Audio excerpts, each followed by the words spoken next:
Hello, all you hardcores out there. How are you doing? It's Big P here. You know the rest. Today we're joined by Kent from Ireland. How are you doing, Kent? What about you, Russell? How's it going? I'm all right. Kent, I've heard you've been looking at cars. What's going on?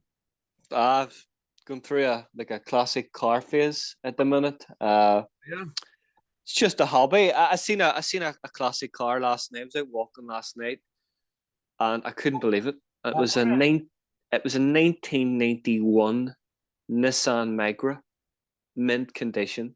Absolutely, I couldn't. I had no phone on me to even take a photo of it. It was absolutely mint condition, and the guy actually was coming out of his house. He says, "Do you like that?" And was just talking away, and he was like, "I went over to England to buy this," and he started her up, and you want to hear the car drive. You couldn't even hear it. It was absolutely mint. It's set in some woman's garage for about 20 years, Russell, and it's What silver going like were it, going Kent? like a dream. What silver? What's that? What silver were it? It was like a gold. It was like a gold champagne color, Russell. So it was absolutely perfect. So well, I don't know what he paid for it. I didn't want to ask him what he paid for it, but I'm sure it was very very little. But I'm enjoying classic cars. I like the Mercedes. I like the old classic Mercedes as well, and the old classic BMW. So I might buy a classic car here in the next couple of weeks. I've never heard anybody say a Micro's a classic, Kent. Well, it's a 30-year-old car, Russell. Yeah, You I know. understand. Well, Kent, just because you get classic mileage, but if I go on YouTube and look on Pebble Beach, Kent, I don't see anybody doing drifting in a micro. Well, it's unique. It's a unique unique vintage car. How about that? You know what, mate? You're a classic, you can. But it's funny you should say that actually, because years ago I got out of jail in Armley in '92, and I had to get into Armley and get bus into Armley and train home, and my mum picked me up in a micra, a silver J Reg. Uh, Leopard pub near Donny train station. I goes, "What's this?" She goes, "It's a micra." That's a true story, that. And this I'm Is like, it Nissan? What year was that, Russell? it was a J Reg, I think. J Summer. My mum will probably listen to this and go, "It was silver, it was all right." Well, no, that. Was that 92 or 93 at J Reg? I'll never forget because not long after they traded it in and had an L Reg, Almira. I remember Oh, walking the drive one. Nissan Almera. Oh, I thought you were a Ford man, Dad. Well, A my dad Nissan Almera. Japanese phase for years, and after that, it was when I did that jail with for the police assault. It was a Mitsubishi Space Wagon on Wow. a P Reg. It was a P Reg Mitsubishi Space Wagon. I got out and they had that with sliding doors. What on earth's going on here? But my brother Unreal. Mitsubishi at the time, like, so they've been saying, get a Mitsubishi from me. He's probably had a drink out in it. And you know It what? was like they're like a spaceship, those things, weren't they? Yeah, they only had that for a few years. I think that what lasted Japanese lot, I think. And what were after that? Yeah, he went on to German stuff. But listen, you know Japanese cars, Ken, they last forever, don't they? You've seen that Top Gear program, haven't you? Yeah, watch it. I watched it They all throw it in, Christmas actually, Top Gear. throw it in sea, don't they, that Toyota? They just keep starting it, don't they? The electric's fantastic. That's why they last. But your German It, you- cars do more miles, don't they, if you change oil, so it's trying to get that right blend in it. but the thing with German cars is, as I've seen at the minute, see parts, she trying to get somebody or trying to get somewhere, they get good parts. Remember my car? I was looking for specific parts at the time, and the parts that I bought the first time around fitted Volkswagen, Skoda, Audi. It was a whole spectrum of cars. It was the same engine in my car that would be in a Skoda or a Volkswagen. You know. You know what? Years ago, mate, I remember being a kid and going to pictures with my brother and my two mates who were only kids, and both our mums, six of us in a Skoda, one of them engines in back. It was. Oh, Oh, it flip was cool. me. I just remember people coming up to me saying, "You were seen in a Skoda," and I was like, You know, as you're a young lad, you don't really, not really bothered, and it was like going around to school all day, and I was like, I think I'm gonna have to start that way. And I'll tell you what, we went. I think it was Bed Knobs and Broomsticks or something like that, some Disney film, but it were embarrassing. But now, listen, mate, if you've got a Skoda, you've got a few quid, mate. They're made by VW, aren't A great motor. You see, everybody I've ever spoken to, it's got one. Will never get rid of it. Especially the Octavia. they? Absolute Hey, can you top imagine? class motor. Who's that boxer you like, Kent? You, what's her name? Who's the boxer that you like most? The female. I like Alicia Baumgardner and I like Natasha Jonas. You could check her out, Kent, in your micro or your snow. Put my barber jacket on and my cap on, and there you go. Kent, you could go Dutch when the bill comes, like you said. You could arm wrestle Baumgardner for it, Kent. I tell you what, I wouldn't fancy winning an arm wrestle with Baumgardner. That with them pipe cleaners you're packing, Kent. Right, on that note, we'll get on to boxing before Kent starts reliving his moments from over the top. Right, Kent. Go on, wait, what? What's not happening, Russell? What's not happening in boxing? Exactly, mate. Exactly. Dave Allen's coming back. The white wino. What do you think to that? Many times have we heard this before, Russell.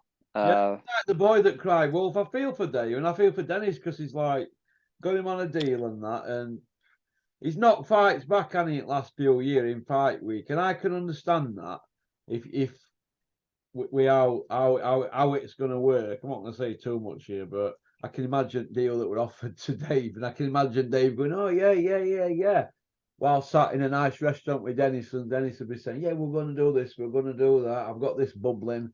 Dave there, yeah, because Dennis can sprinkle a bit of magic, and when he talks, he's quite persuasive. And I can imagine Dave going home thinking about it, and then having to go out and sell tickets and thinking, God, I don't think I'm going to end up without on this one. I could end up owing them. See, that's the beauty of it's not the beauty of boxing. That's where a lot of fighters have that safe net of being signed straight on the television deal.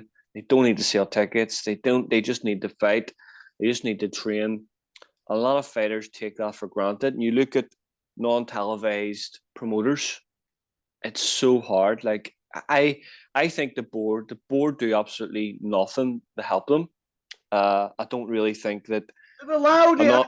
Board. We earned the stuff that we're going on with. Listen, when Dave Allen left Dennis years ago, right? There was no wrong with him. He'd never been beat. He had no mileage. And look what happened. He went from being an hard trainer and a talented kid to something happened where, it's Dave Allen, the boxer. You get a little group around you, and then your life becomes their life. I've seen it many, many times where you're on your phone with people and they're telling you you're great and you're going to do this, you're going to do that. You're around their houses, you're watching boxing. It's all great stuff. But there is a time where you have to be in that bed at 9 o'clock at night. Do you understand? Yeah. At 2 in the morning, are you? Because then you're not up at 6 in the morning, are you, for your run? What you happen, somebody sponsors you, man, you've got a group of people around you wearing tracksuits and t-shirts, and everybody's an expert, and he's an expert in this, and before you know it, this expert and something else is holding pads, and Ken, it's you're a nice guy, Ken, right? Yep. You don't want to be rude, and Dave's not rude. He's a nice kid, actually, but gullible. And when you've got people gassing you up, and even if you're still a nice guy, every now and then you can feel a bit gassed up, can't you? You can start knocking fights back. Who is Dave Allen with no belt on his mantelpiece to knock big money back to fight Dubois and a package deal from Bricktop if he loses? Who's Dave to do that when he didn't have a belt to his name? He'll take that to his grave. Yeah, and that's the unfortunate thing. That's the unfortunate story there. He was promised, he was mismanaged, he was mismanaged himself. Mismanaged himself. Well, let's hope he can learn from that with these fighters that he's got. And I all be good fighters, shouldn't they?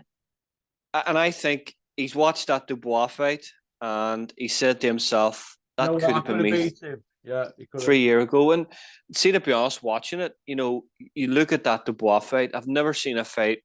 I've never seen a fighter hurt somebody so bad in the early round and literally do nothing the next round. And The and ref and not and stop it. the ref wanted this. Yeah, there was a big shot in there. It was a fifth for me. It was a 50-50 stoppage. Hey, that. listen to me, Ken. Listen to me, right? Let me just say this to you, right? It's been clipped on equilibrium, hasn't it? Right? Yep. It's gone down 2 further times in the round. Yep. The bell's gone early. While they're saying it didn't go early now, but as I'm looking on telly, bell went 2:52, didn't it? Yep. So we all seen it.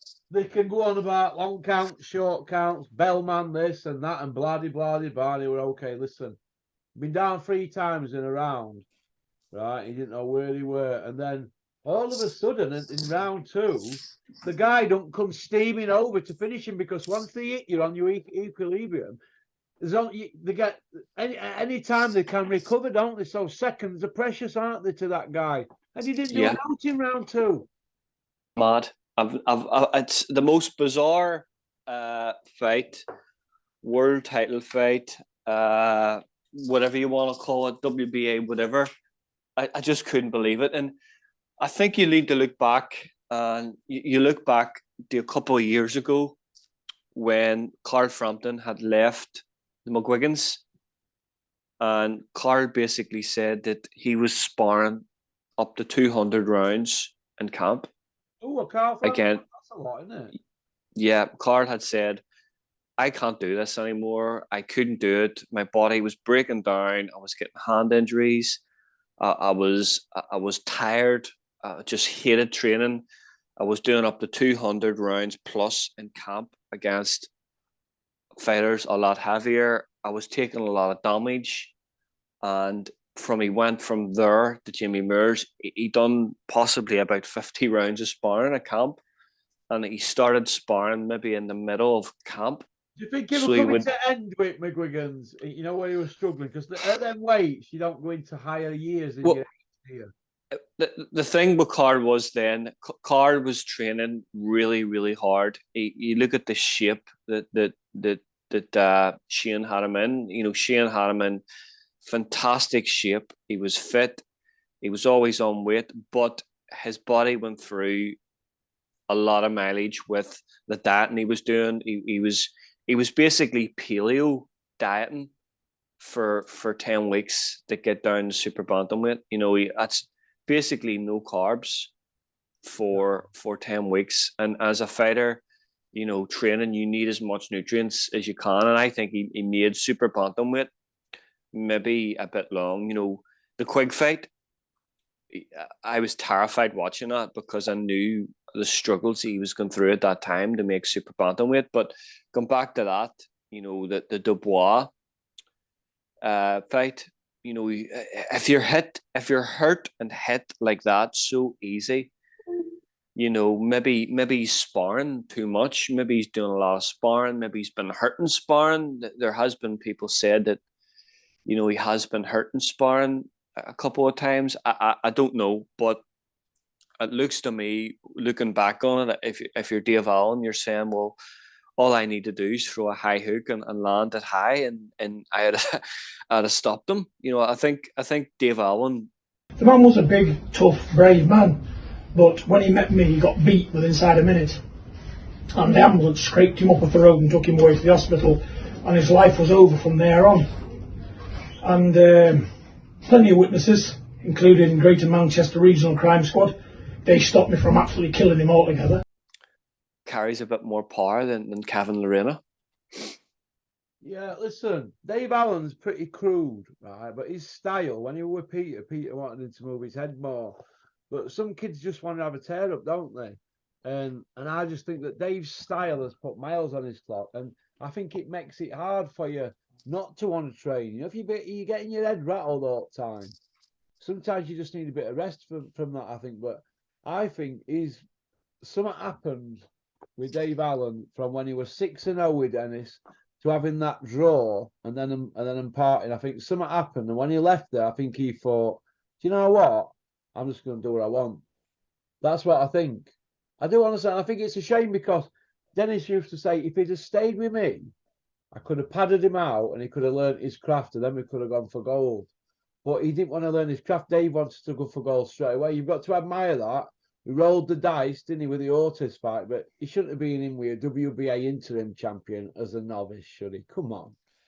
No, I think his social media took off too early for him. I think he got too much of a profile, and he became a different character. He became, there was an alter ego of Dave Allen. There was Dave Allen the boxer, and there was Dave Allen the social media character, and I think that affected him. I don't think he knew who he was. If he was a boxer, if he was a social media character, he was a YouTube character. And you're right, he should not have been in with at that time, Luis Ortiz was a WBA champion, and he was there.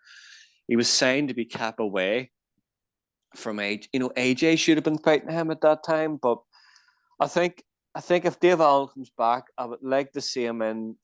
I don't want to see him as a cannon fodder for young heavyweights. I want to see him fight somebody. Do you know what? People are going to slam me here and laugh at me here. I actually think the Lovejoy would be a good fight. Yeah. Yeah, I think that would sell. I think that Lovejoy fight would sell better than Christian Hammer or Marius Vac or something like that. I think the Lovejoy fight was a fight that should have happened. It didn't happen in during the COVID thing. I think I think Lovejoy's hopeless. You've seen that against Manuel Char, but he talks really well. He sells a fight really well. He's a big social media following. I think that would be a fight that people would actually watch. Yeah. I think that's the fight Dennis needs to make for Dave Allen. I think the Lovejoy fight, as I've said, would get a lot of attention everywhere. Yeah.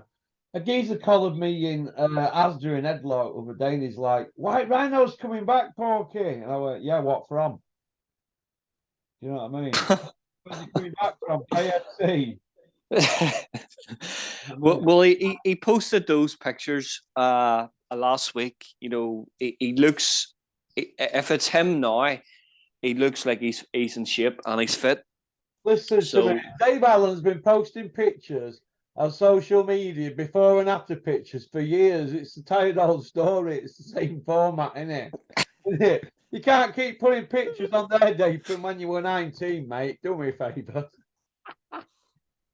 Oh, yeah. Listen, Luke. We said it. He's Dave's working an with old Dennis stager now, mate. He's been everywhere. He's been around Ingalls, Hobson's, Earns, Warrens. He's been around everybody, mate. Jamie Moore. Hey? Jamie Moore. Listen, mate, I could rattle you off 12 trainers he's had. Listen, mate, Dave's an old stager now, mate. He's just moved into training fighters and as he winds down his career, mate. He's seen it and done it. He's absorbed it all in. And he's saying to himself now, while he's sat in bed with a lion bar, "Jesus, I had the world in my hands." That's what he's saying. I had the whole world in my hands. That's what he had. He had it all in his hands, mate. Yeah, and I hate it when you talk about that deal with Frank Warren. It's like winning the lot. Frank Warren no more, Kent. We call him Bricktop. Do keep up. It's like winning a lottery ticket and losing it. Really, isn't it? You know what I mean? So he'll never go up because he doesn't spend no day. He's not a party animal, is he? He's not Mr. Saturday Night, is he, at the bar? Do you know what I mean? He's more or less traipsing round Meadow Hall with 5 or 6 mates, all on their iPads. Going into a gaming place or going for a Big Mac or something. You know what I mean? He's got that mentality. You're not going to see him snorting a big one in toilets at Hilton Hotel here in Sheffield. Do you know what I mean? Or up Eccleston Road with a bird on each arm. Do you know what I mean? I've never seen Dave Allen with a bird, to be honest. So Well, I always thought he was dedicated because I never seen him with a bird. I didn't know it on his Twitter till 5 a.m. chatting nonsense. He's spoilt his chances because, believe me, mate, he was doing the business inspiring when he were coming through. So it's a case of transferring that into professional, from amateur to professional. He's done all them hundreds of rounds with Joshua, and he's not threatened. Do you know what I mean? In fact, I bet Dave Allen's thinking, if he'd have fought Joshua instead of Ruiz first time, I bet he's thinking he could have done him. He only needs that one punch, doesn't it? Well, that was the talk before the David Price fight. Before he fought David Price, he was saying, "I'm one fight away here now from fighting AJ." And No, it was I think Povetkin. He was signed for Povetkin after Price. it was that was the kind of media talk. Yeah, then AJ. Yeah, if he beats Price, does Povetkin? Yeah. He would have got AJ, wouldn't it? Yeah, that was IFL talk, wasn't it? That was the talk. Look where I am now. I could beat AJ, and I think after watching AJ lose for the first time, I actually tipped Ruiz to beat AJ. I thought, yeah, I thought somebody with fast hands who can punch will beat AJ. I'll say I seen it happen, and I think you look at the Ruiz fight. Ruiz actually same time punched with Joshua. He took punches to trade with him, knowing that his punches would come off better, because he probably knew that AJ was, had a susceptible chin. His stamina has been questioned, and it was a big win. It was a shock, but I wasn't shocked because I actually tipped him to beat AJ. But looking back in that, you look at that language from that stage, before the David Price fight. Then what happened at the David Price fight was, while it was terrible. It was absolutely terrible, and I don't think he landed a punch on David Price. Then you had people around him at that stage, like Darren Barker, who was only there for media attention, to get himself in the media, and it was a whole big romanticism, or a romantic story between matchroom commentator Darren Barker training, taking Dave Allen under his wing. It was all absolute nonsense. Yeah, they had Dave under a spell then. You know what I mean? Dave, don't take that fight with Dubai. I'll match that offer. That's when you're under a spell, but that's Dave's naivety for wanting to stay with like the Man City of boxing, at the time. Do you know what I mean? Because you don't want to leave, do you, when it's good? But you've got to understand it's a two-way street. And that means you've got to train and be fit and accept fights and be ready and all that, haven't you? But you've also got to be selfish like Chisora, who don't really care for any promoters. Tyson Fury don't care for promoters. You know that, don't you, Ken? No, he's a businessman. Right, and Dave should have been, instead of Eddie's mate or all that kind of carry on, should have looked at it as, this is a good opportunity for me to bow out now. Thanks, Eddie. I don't have a deal with you, but I'm going to take this offer from Bricktop and go down in the fourth and not lose my Jacobs. The whole thing with that at the time, I'll get you on, a few episodes of Soccer AM isn't going to change your life, and that's what happened there. But you're right, you look at Chisora, he cashed out Eddie Hearn like a cheap suit there, getting that, as soon as he got offered that fight with Tyson Fury, he was taking it no matter what. I don't listen, if he was offered half the money, he still would have took that fight. So he would have, because there's no way he's going to get that money fighting the likes of Kubrat Pulev. Yeah. Who do you think Dave Allen next then? What about? I would like. Go on. You say yours first. I would like either Takam. That'd be a good fight. He's coming off 2 losses. Lovejoy or Manuel Char. That's free, Ken. Well, this is who I like. What's he called? Nathan Gorman. He's coming off a loss. Yeah. David Adelaide. No. That'd be a statement if you fought him, wouldn't it? Yeah. Or it'll be a knockover, won't it? Because he's got to shake ring rust off. But I don't want to see a knockover and then him go missing a year, and then same story next year. Oh, we're going to go for a knockover and get back. It can't be a knockover because It's like the boy who cried wolf, innit? And do you know what? This is why he has to have a look at his sentences. You know what? I've got one big last push, and I'm going to show everybody. I'm going to show everybody, and I'm going to, give something back to Dennis by winning something. You know what I mean? To be honest with you, if Dennis goes down that route and gets him a knockover, he's wasting money. He's not going to learn anything about it. He's not going to know if he's still got anything left. There's going to be no media attention. And how is he going to train hard, knowing that he's getting some fat middleweight?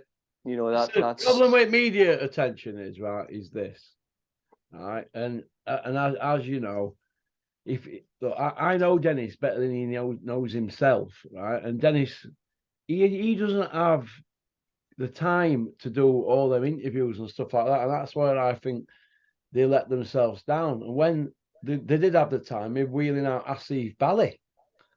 Do you know what I mean? I'm not going to go on about his problems, but we all know them, don't we? But he's wheeling out Asif, and you've got to put the right people around you. And I think that's why Dennis was regrouping. I think now you need to be the face of your own brand. That's the main. You need to know. You need to be your own brand and be the face of it and take ownership of it. It could always get Jason McCrory back on scene, 6 sugars in his coffee and a packet of chocolate hobnobs, and then a kip on settee in office. They could set him back on, couldn't he? He knows what he's doing, doesn't he? Hey, old Billy Butter. Yeah, but you need to have that brand recognition, and people need to know who actually is the promoter and the face of it. And I think you look at Matchroom and Matchroom at the minute. Eddie doesn't care about boxing. He's bored of boxing. You look at the whole schedule that they've got in UK is non-existent at the minute. And 10 years ago he was on IFL every week, twice a week. He was on Sky Soccer AM. He was on podcasts. He was on everywhere. Selling the Eddie. Selling this. That's what Eddie doesn't. Listen, you know how Eddie works? TV money when he were at Sky. Yeah. This is how Eddie would work it when he started with Sky, when he got his exclusive, and it's non-pay-per-view. If he can keep the TV money, right, that were about 150 at the time. If I can keep that and sell hell out the shows, right, the ticket money and the sponsorship and all that could cover the fight. Do you see where I'm coming from? Yeah. Them fees from Sky are then, aren't they? Platform money. You know what I mean? Yeah. Rights fees, all that nonsense. Then you've got your sponsorship. You've got everything else that comes after that. And then you've percentage of purse. You've got the percentage of the purse of the fighter as well. I don't know if it's 5% or 10% promoter money, but you look what Eddie did then, sell himself, and he done like basically what Dave Allen did. He created this character, this alter ego character, and was everywhere and sold really well. He did sell really well, and you look what he's doing now. He doesn't really seem interested in boxing, and Frank Smith's getting wheeled out, and nobody really cares about Frank Smith. You look at Eddie's numbers on IFL compared to Frank Smith's interviews, they're non-existent. I don't want to listen to Frank Smith. I don't care about Frank. I want to listen to the promoter. I want to listen to the boss of the operation and see what he has got to say. Never mind some bag carrier or some guy that does admin in the office. Yeah. How's your love life anyway, Ken? Too busy at the minute, Russell. 3 jobs. Yeah. Still waiting on that date from Alicia Baumgardner. Ken, she'd eat you up, mate. You'd probably fill you in after as well, she's a good fighter, Russell. Good fighter. She's from the streets, isn't she? Yeah, she's a good fighter, Russell. Really good fighter. Go on, Kent. We are heartthrob. Right then, okay then, Kent. Let's move on to part 2.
Porky's Corner is proud to be sponsored by Spartan Site Solutions.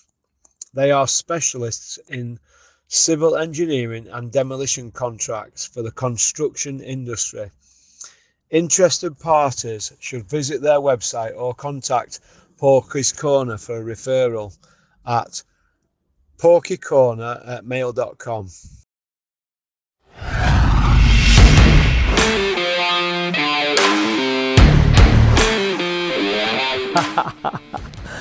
You liked that one, didn't you? Right, first of all, I just want to say thank you very much for liking and subscribing. It means a lot to me, because we're on this journey together, aren't we? So anybody got any ideas for the channel, fire them over to me, porkycorner@mail.com. Alright? Shout out to Innovation Alloys and South Yorkshire Packaging. Alright? Don't forget to subscribe, keep on trucking.